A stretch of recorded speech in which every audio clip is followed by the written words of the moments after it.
Welcome to the Mindful Leadership Podcast. How do we navigate through all the noise, distractions, and pressures to make thoughtful, conscious decisions that are better for us, our people, our customers, and our organizations? How do we know if we're busy and effective or just too busy to be effective? In this podcast, we talk to leaders who share their stories about challenging existing paradigms and doing different things differently. I'm your host, Shahana Banerjee, founder and CEO of Just Human, Not Resources, on a mission to humanize the future of work. In this episode, we talk to my good friend and fellow disruptor, Atul Khosla, founder and CEO of Leadership Et Humanité, a man on a mission to bring humanity back to leadership. Better humans, better leaders is his mantra. Welcome, Atul. It is so nice to have you on this podcast. It's my pleasure, Shahana. Great to see you and great to be here with you in this conversation. It's been a while. We've known each other for more than a decade, so it is really cool to get to do this with you. Same here. Looking forward to it. So let's dive right in. You've had an amazing career spanning countries, companies, and continents. So would love to know where it all started for you and who are the people, the experiences, and the influences that have really shaped you and got you to where you are today. Well, first, thanks for the compliment. I don't probably feel that it's that big kind of a move or transition in my career. I grew up in a very small town in the northern part of India called Kathua near Jammu. Then we moved when I was about 10 to a place called Chandigarh. Looking back, my early childhood, I grew up in a very warm, very compassionate household. My dad was a lawyer, my mom and my older brother, who's 2.5 years older to me, a big inspiration to me even today. Very comfortable, very connected life, I would say, in a small family. And I think all of that changed when I was about 10. I lost my dad. And my mom, probably the biggest influence on my life, on my journey, on my career, was a great woman. I learned how to come across and how to show up as a positive human being comes from my mother. So she made a big choice at that time to move to a big city because she felt in a small town, my brother and I were not in a position to get some good education. So she made this big decision to move to the big city where we had a broader family, but per se, coming from a small town and establishing ourselves was probably the first transition in my entire life. Making our own choices early on, which school to go, which sports to pick, which friends you should be with. I have a very distinct memory of my brother taking me to a school for admission in Chandigarh. And wow. Our principal asking, where's your guardian? And my brother saying, well, I'm the guardian and he's the student. And then watching my mother go through a very tough time in our lives. We moved to a house, we had a tenant who was not vacating, and my mom going to the courts, going with her and watching her with the kind of calmness and poise and just sheer humility dealing with this very, very complex situation, but not doing anything which was not consistent with her own values or her own principles. Also taught you how to come across, how to show up when you're faced with adversity, with unpredictable situations. And now I look back, I moved countries, as you said, I moved companies, I led different teams. I was part of very diverse teams. One thing which really stayed with me was just stay true to who you are. And people embrace you with your imperfections, with your challenges. So being true to who you are, showing up as a good human being, staying true to your values is all of that is my early influences. So very long answer to your very crisp, sharp question. And then that led you into HR. How did that happen? My first or primary motive was to do something which will get me a job quickly. So I saw my mother and I always felt how quickly I can start working where she feels a little bit of comfort. And I remember asking my brother, what do you do which will get you a job quickly? A lot of his friends in the university were pursuing MBA. and they get jobs from the campus. And I really worked hard, Shahana, to get through the entrance of MBA so that I can get a job. So it was not a big dream or very well planned move. It was a desire to become employable at a very early age. Yeah. And when I did that, I picked up human resources because it came a little bit natural to me. I was not good at maths. I was not good at selling stuff. So I picked up human resources. It's a conscious choice, right? To move countries and continents, go to places where you're really out of your comfort zone. So, talk a little bit about why you made those choices and why it was important to you to do so. I think the growth happens outside that circle of comfort. Early in my childhood, we experienced that when you come to a new place, for example, go to a new school, make new friends, play a new sport, there is something magical which happens. I used to represent Chandigarh in the rowing team. So I went for the nationals for the first time. I traveled to Calcutta. I was like 17. And I like new place, and there were people receiving us. And I was like, this is life. This is what it needs to be. So a lot of that drive very early on came from, you got to get out of your circle. There is something magical about it, and you'll learn and you'll grow and you'll be a different human being. And it also sounds like there's an element of curiosity, right? Meeting people who are completely different from you, coming from all these places that you've not been to, and find the joy in sort of doing that. That's exactly right. Yes. Then you had a wonderful career through Novartis, through Mondelez, through companies that we all know and love, and then gave it all up to start leadership at Humanité. So talk a little bit about what made you give up such a long and successful and fruitful career to start LEH. So I think in a way, I actually feel I didn't leave the career. I'm in fact in the best phase of my career. I'm really having fun. I'm enjoying what I'm doing. And I think I'm investing 100% of my time, resources, and focus into Shahana, something I really care about and I love. And I think in the last 1.5 years is the phase when I've grown and I feel that stretch and I feel that warmth which comes with the growth. Now, having said that, what made me make those choices? I think I've followed my heart, even in my career, looked at what really gives me a sense of fulfillment, a sense of joy, a sense of connection with people. The last 10 years of the career, which were in senior leadership roles, gave me like a courtside view of the leadership.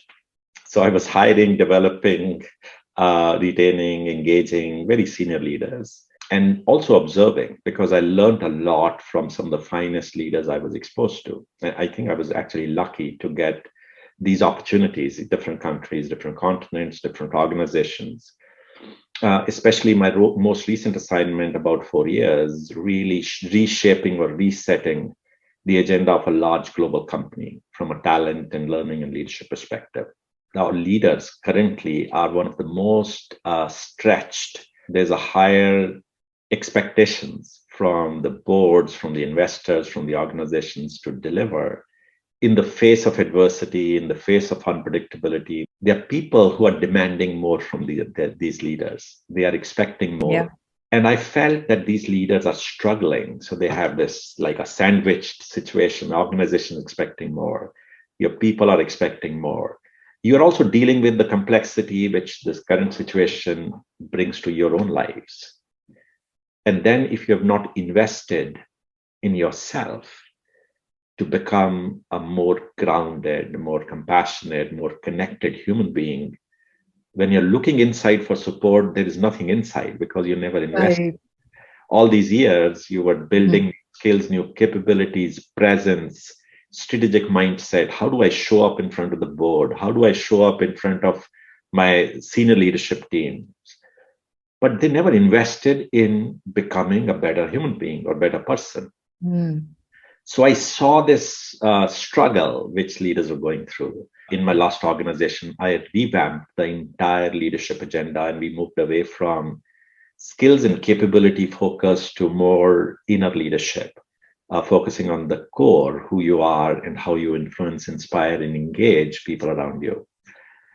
And it just came a point where I felt we got to really change the narrative of leadership. Unfortunately, for a very long time, the narrative was set around this alpha male, hard driving leaders who will create outcomes. You got to be nasty, you got to be focused, you got to be outcome driven, you got to be able to make tough calls or difficult calls. And you cannot be compassionate, or you can't have connections because you have to make those tough choices. This narrative developed over a longer period of time. And I feel that narrative is redundant now, and it will not be relevant in the years to come. And somewhere this conversation has to start, where by being compassionate, by being connected, by being caring, by being resilient, you can be even more effective. You can create a better, broader team engagement. You can deliver better outcomes on a more sustained basis. And you can live a better life, by the way. So you don't have to really think about, how do I show up in my next meeting? You can be yourself and still create a bigger impact. So that's the driver for me to really move away from what I was doing for 30 years and really focus on what I want to do going forward. And as I said, I've met some wonderful people in the last 1.5 years. I never imagined in my corporate life I would have met a cross section of people coming from different backgrounds, great human beings who are making me a better person every day. I'm enjoying what I'm doing. And it's as I said, the best phase of my career. Everything you said resonates so much with me and resonates with the work that we are doing as well. One of the things you said was about our focus when we become leaders. It's all about the outside. It's all about meeting expectations of our leaders. And, how do you sort of navigate towards doing that, navigate organizational politics? And it's that inner work is really sort of left undone. The other aspect of it is the lack of connection between who you are and seamlessly integrating it into how you lead. And so that gap keeps widening till there is no connection anymore, because you've not done the inner work and you're only focusing on this whole external showpiece. That's a great segue to talk about, as you were coming up in your career, how did you go through the journey of defining who you want to be as a leader? In 2004, Shahan, I moved from Asia. I was with Novartis. I'd worked a couple of years. I'd come from India, did a decent job as head of HR for their consumer business. And they offered me a role in Switzerland to move in as a head of HR for their consumer businesses for Europe, Middle East, Africa. Big role, probably the biggest regional HR role. I was very happy, of course, that I got a big job, but was excited. And I remember my first meeting with my regional HR team, and I had HR leaders from all the key markets from Europe sitting in the room. Beautiful setting in Nyon, just outside Geneva, nice views. I lost that group in first 5 minutes. I was trying to impress them how much I knew and why I was their boss. So I had my PowerPoints, I had my flashy presentation around how strategic I am in terms of my understanding of HR. And within 5 minutes, these people were not looking into my eyes. They were looking outside. They were chatting with each other. There was buzz, noise. And I felt in that moment, a sense of rejection, that they don't want to accept me, because there was anger. I started to kind of justify why these people are upset with me. Maybe they wanted my job. They're not happy. I started saying maybe I'm an Asian. They were not ready to have this guy coming from India taking over this role. All sort of stories in my head. And it didn't help. It actually aggravated the situation to an extent. My reactions pushed them even farther away from me. So I went to the head of HR at that time, a guy who continues to be my mentor even till date. And I said, can I go back to Asia, because I don't think I belong here? I'd made a tough decision of moving. My mom was with me, but she was paralyzed. So I took her with me from Singapore to Switzerland. Sumati, my wife, was expecting our son at that time. I took her with me. And I was like, did I do the right thing by making a change like that? And I think that advice which Simon gave me was, you don't have a choice. You already made a big decision. We don't have a Right. role for you back in Asia. So the choice is you go back and figure out what you want to do with your life, or give it a shot and try to understand why these people are not connecting with you. Mm. And I invested in building those relationships. So I traveled to each country. I sat in their offices.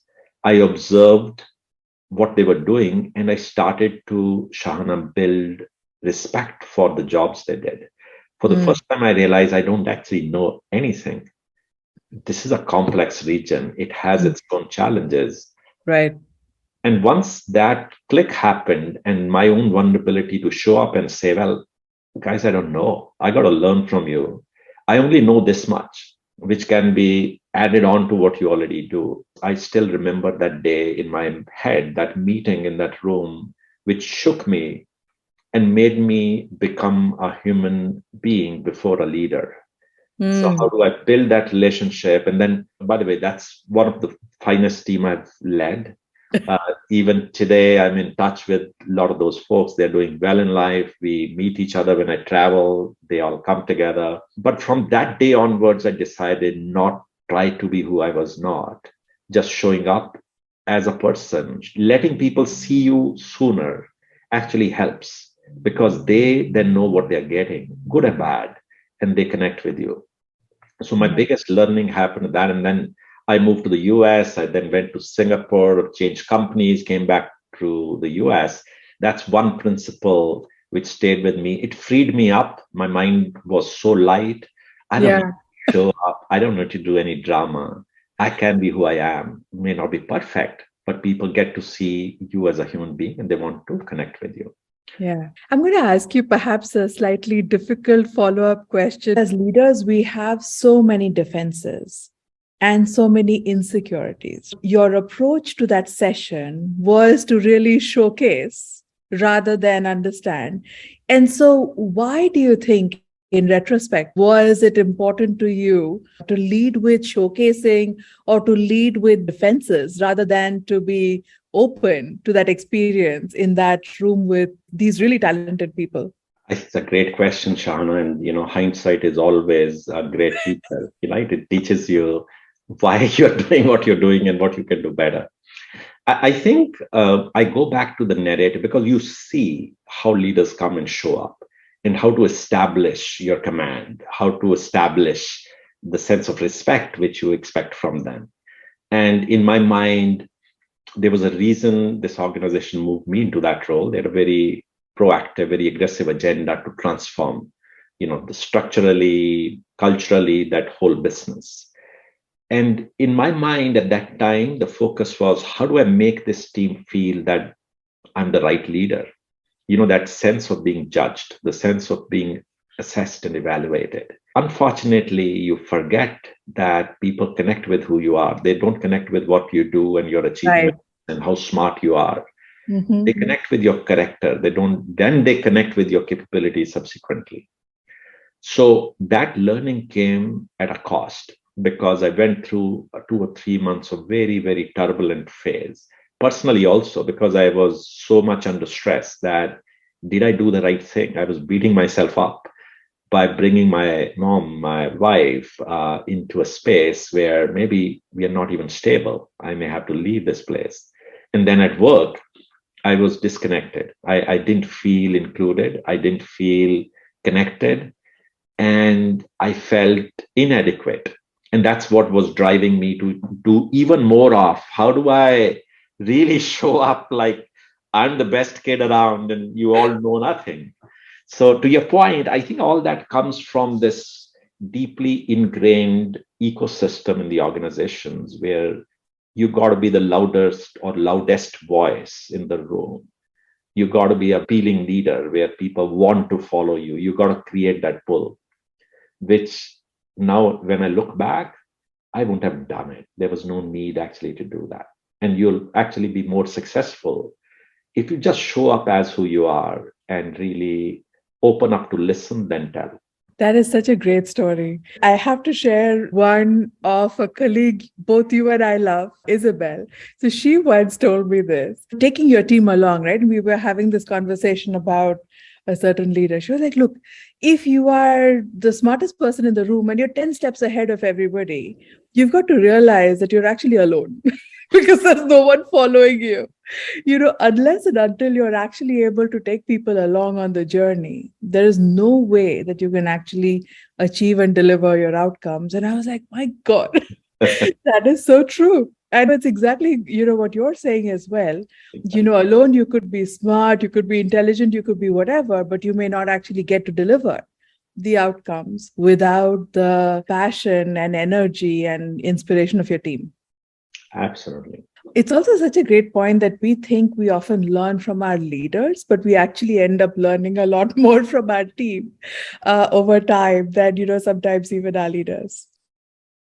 That's exactly right. And I think the learning opportunities, Shahana, come in multiple ways. It's our ability to open up to those learnings. Yes. So learnings happen around you all the time. Learnings happen in an environment where you're least expecting. Sometimes I say in a lighter vein, but leaders are so full of themselves that they have no space for others to influence them, unfortunately. So true, so true. Leh in the Himalayas has played such an important role in your own growth. So talk a little bit about that as well. Leh, as you rightly said, plays a very important role. In fact, name of my organization is inspired by Leh. A very crude attempt to keep Leh front and center of what I wanted to do. Leh has something very special about it.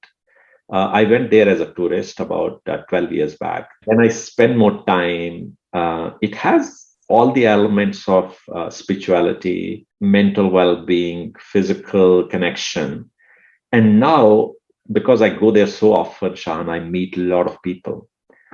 And I think those people are the kind of humans you want to stay connected with. I have a great set of friends now. I like to spend time there. I visit schools, I spend time in the schools. I visit monasteries in the morning, I spend time in the monasteries. So there's a lot of pull in that place because of its simplicity, its character, and depth of people. That is such a great story, Atul. And, it makes so much sense. You've worked with so many amazing leaders, senior leaders as well. You've certainly seen the duality that you talked about, having to really have an external sort of focus of leadership without sometimes doing the inner work that is needed. So could you talk a little bit about maybe one or two leaders where you have seen that dichotomy and how it has impacted them and their teams? Most recent one comes to my mind is during the pandemic, there was this trend of leaders organizations started to think about, you got to get closer and personal now that we are not in our same office. We are not meeting people often. There was Zoom kind of coaching sessions run by the companies, how to show up as a leader in a Zoom meeting. So start with a personal conversation. Don't jump into work right away. People are Zoom fatigue and all that. And I saw leaders basically showing up, this particular person showing up in a conversation, a meeting, asking about, so how are your kids? How are your pets? What's the name of your pet? Because the pet was running around, in the background in the meeting. I thought that was very inauthentic, very inconsistent, because this person, it was just in my mind, but then I was meeting my team, and some of those were also in this meeting with a very senior leader in the organization, and said, Atul, this person and I worked for 4 years on the same floor, and this person passed me every day and never even acknowledged that I was sitting there. Never ever even looked around and saw that I was sitting in that chair. Today, this person is asking how my pets are doing. I don't want to actually look at this face again. So, oh my God. It's an extreme example, but the duality of people, when everything is trained, it's not natural, it's not authentic. Yeah. Everything is taught. Organizations teach people how to show up in front of a board, how to show up in a town hall meeting. and there are people training you for that, I think they lose that connect completely. Now people are looking for more from their jobs, from their relationships at work. And these leaders are struggling to fill that space. Yeah. That is actually such a great point because it does feel like the pandemic led to a collective epiphany. Certainly, we have been part of it because we have both left our careers, taken a bit of time to actually do much more of what we love, truly connect with our purpose, find ways to live our purpose on an everyday basis. I have to say, you look 20 years younger, so clearly you're doing something right. And so do But you. thank you. But I have to say that, when you look at the mountain of research on leadership, it shows the widening gap that you're talking about, which is, whether you look at the Monster 2018 poll that talks about the fact that 76% of US respondents talk about either currently having or having recently had a toxic boss. That's just horrible, no matter how you look at it. Whether you look at the study that looked at 30,000 comments over 1,000 companies on Glassdoor and Indeed, which were unprompted comments from people. And over 56% of them were on a negative vein talking about leadership. So there's definitely something that's broken. It's probably exacerbated by the fact that we don't do leadership capability building in a way that actually would help them connect, who they are to how they lead. I think you're spot on. Aishana did an article about 6 months back for University of Tennessee, which I call "Human First Before Leader," and I talked about how critical it is. People, before you talk about leadership and leadership lessons and run these big global programs where you invite these thought leaders or influencers to teach your people how to lead, I think leaders at the top of the house need to learn how to be a better human being. It has to start from there. If you're looking at this world is going to be as weird and as complicated and as complex as it is today, I got to change myself and become someone who can thrive in this situation, who can win in the face of this adversity, and who can enjoy this whole process. They got to look inside and work on their inner core and their capacity to engage and inspire others. Yeah. And Atul, why is it important to you to really be that force for change and to really push the agenda of having better human beings as leaders for the future?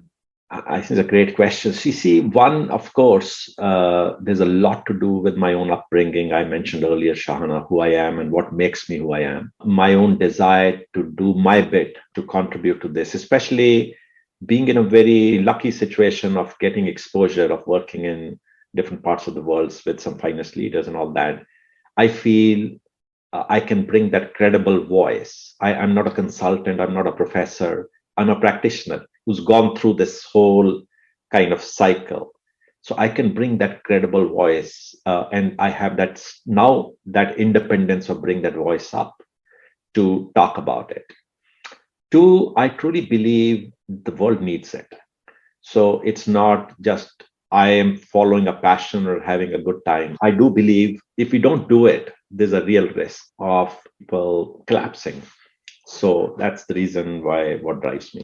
One thing, Atul, I think is sort of evident in what you're saying, but I think it's worth calling out. In the world that we have today, we have so many competing priorities, so many areas of stress, so much grief. I mean, the kind of grief that we have gone through the pandemic, all of us have been impacted in some way, even just the environment itself. So there is a quest for peace and happiness, which seems to be at risk, right? And that's a little bit of what you're talking about as well, that how do leaders, not just leaders, how does anyone find that quiet to just stand still, reflect, be themselves, be at peace, and be happy? I think you're spot on, Shahana. By the way, there is enough data also to support that. Resilient leaders I've seen build resilient teams, resilient processes, and resilient organizations. Right. True. So their impact is bigger than just leading a more calmer life. Their impact goes much beyond. A simple example, when resilient leader is trying to learn from a situation, I mean, pandemic really brought up a lot of those heroes, who just got onto the feet and saw, okay, this is Yeah. how I want to lead. This is a tough situation. How do I want to show up in a situation like that? They are the leaders who will sit with others and say, what do we do that we are prepared to deal with the similar situation in a much better, much stronger way next time around? So they are constantly adjusting processes and systems and ways of working in the organization. In fact, I did an assessment just before I left my career for the board, and we superimposed. I mean, pandemic in many ways was a great leveler. It did not differentiate the emerging markets, mature markets. It Right. just impacted the whole world in a consistent way. Not very many situations we have seen in our lifetimes like that. Right.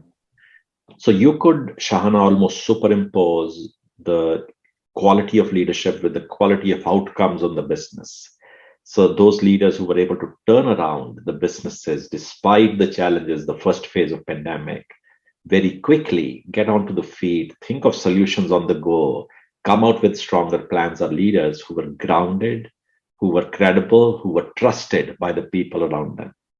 Mm. So the biggest learning is, to your point, that these leaders, if you are actually a more human leader, your impact is much, much bigger and broader than what you would assume as an individual. You can lead a better life.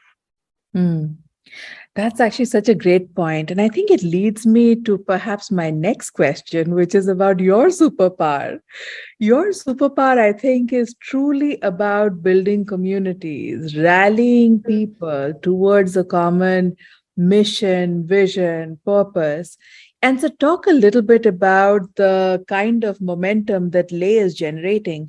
Clearly, there is a buzz, right? Clearly, there are so many people who are willing to go with you on the journey. So, talk a little bit about how you are building that community and how that community is really benefiting from being part of Lay. Great question. By the way, first, I thank you for the compliment. I hope that is true. I do feel the energy around LEH. It's a good energy coming through, and I'm very thankful to everyone who's deciding, including yourself, Shahana, made a choice to stay connected with us and be part of our programs and initiatives and dialogues and mentoring and so on and so forth. I started with creating a movement which I genuinely, authentically believed in. What I know is how leaders show up, impact, and influence in a business. And that's the space I want to play in. Mm-hmm. So in LEH, we started a mentoring program. One of my bigger learnings was that organizations, Shahana, invest 90% of the training dollar goes behind the 10% of their so-called high potential. Right. 10% of the Oh dollar my go God. to the 90% of the organization in terms of skill, Yep. normal training and communication skills and so on and so forth. So we used to run very successful mentoring programs globally. But I felt there are so many people in the world who have no access to guidance, but they have aspirations to grow. So Right. we started with this LEH open mentoring program. Today, we have over 125 mentees from close to 25 countries in the world. Countries like Ghana, Egypt, Zimbabwe, Pakistan, Nepal, who've been part of our mentoring program. And I reached out to my network, and I was very fortunate that I had over 70 very successful leaders who leaned in and said, I'm ready to give a gift of my time to guide someone, handhold someone who can benefit from me. Started LEH dialogues. We have had about 14 dialogues by now where we invite global influencers. We have a global audience which follows us. We also started executive MBA course with the university in Vietnam, National Economic University last year. We want to actually talk about humanity at the early stages of students. Nobody teaches Yeah. us. I remember in our MBA classes, Shana, Makes so much sense. nobody taught us that you got to be a good human being if you want to be a successful leader. And I'm really thankful to these people who have made a choice to be part of our programs, join us, support us, sponsor us. In last 1 year, I've met so many wonderful people, Shana, coming from different walks of life, that whole experience has been very enriching. I've also lost, by the way, very small percentage, but I've lost a lot of connection too. Not lot, some connections. People who feel that maybe now it's not as relevant to sustain a relationship because I'm not in the industry. But I'm still very thankful to them because they supported, they encouraged when I was thinking of moving on. Yeah, that sounds familiar to me as well. And that's fine because they probably have a better or different expectations, but I'm so thankful the number of new people, different walks of life, different industries who have become part of the LEH movement. Yeah, no, that is wonderful. The journey that you're on is so fascinating. And now you have had a few leaders who have gone through the experiences with you. So talk a little bit maybe about a couple of leaders that you may have coached through the journey and the transformation that they witnessed in themselves and how that's impacting them and their teams. A great question. I know one leader came back and told me that I've never had that kind of relationship with my team, which I'm able to have now. I feel lighter. I feel more focused. I feel this is probably the most productive team I'm leading. This is within 3 or 4 months of person going back from the program. What do you think was the epiphany that helped them be a better leader for their team? So I think connection with themselves. They were trying hard to connect with others. It goes back to our earlier conversation. When we focus on connecting with yourself, we talk about compassion in the context of being compassionate to yourself. How do you take care of yourself before you start taking care of others? I hear from people, I feel that these boulders which I was carrying on my back are suddenly gone away. Right. More than one person has said that in different conversations, that you feel lighter, you feel natural, you feel authentic, and you feel that there is no disconnect between your being and doing. That's where you start to create, you're at your best and you create that value where everybody else wants to connect with you. Oh, so well said. There's so many more questions, Atul, and we can go all day. So we tried to put a couple of them together in a rapid fire section. Are you ready? Absolutely, please. So the first question, you have traveled to so many countries, right, over the years as part of work, but also as part of your personal sort of exploration. So talk a little bit about maybe how many countries have you actually traveled to and what's been one of your most memorable trips? Great question. I would say probably 40 to 50 on top of my head, Sean. I'll have to, after this conversation, I'm going to do a quick. That's a lot. See, the challenge. The opportunity was I did regional roles in Asia Pac, Middle East, Africa, then Europe, Middle East, Africa. Regional roles give you the opportunity to be in the countries and continents where you want to be. I would tell you a funny experience, which still stays with me, is my first trip to Japan. Long back, actually, in 2002. That was a time when language was still a big barrier, I would say, because there were not English signboards and stuff like that. My contact in Japan told me the easiest way to come from Narita to the town is go for a hotel bus. So there'll be a Marriott hotel bus outside. Just go sit in that bus and confirm that this is Marriott, and that'll bring you to the hotel. And I went and sat in a bus. It said Marriott. I asked a couple of people, is it the Marriott so-and-so? They said, yes. I went and sat.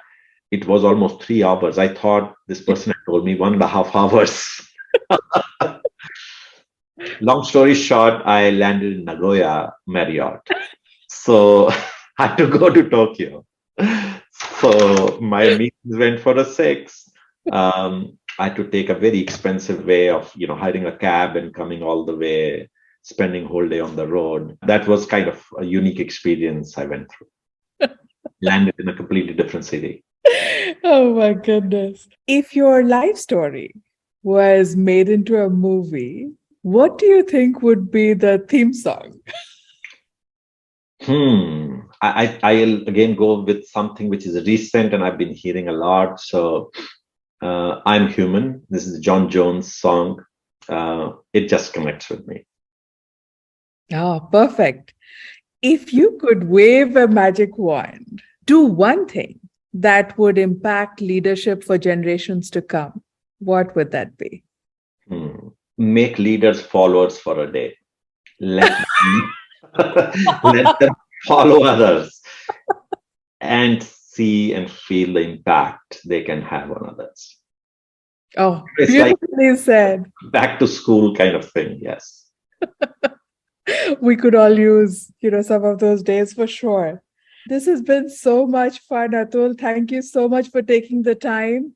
Truly enjoyed this. Appreciate you spending time with our listeners today. Thanks, Shahana. My pleasure. I enjoyed the conversation and always a pleasure talking to you. Thank you. Thank you. Take care. Bye-bye.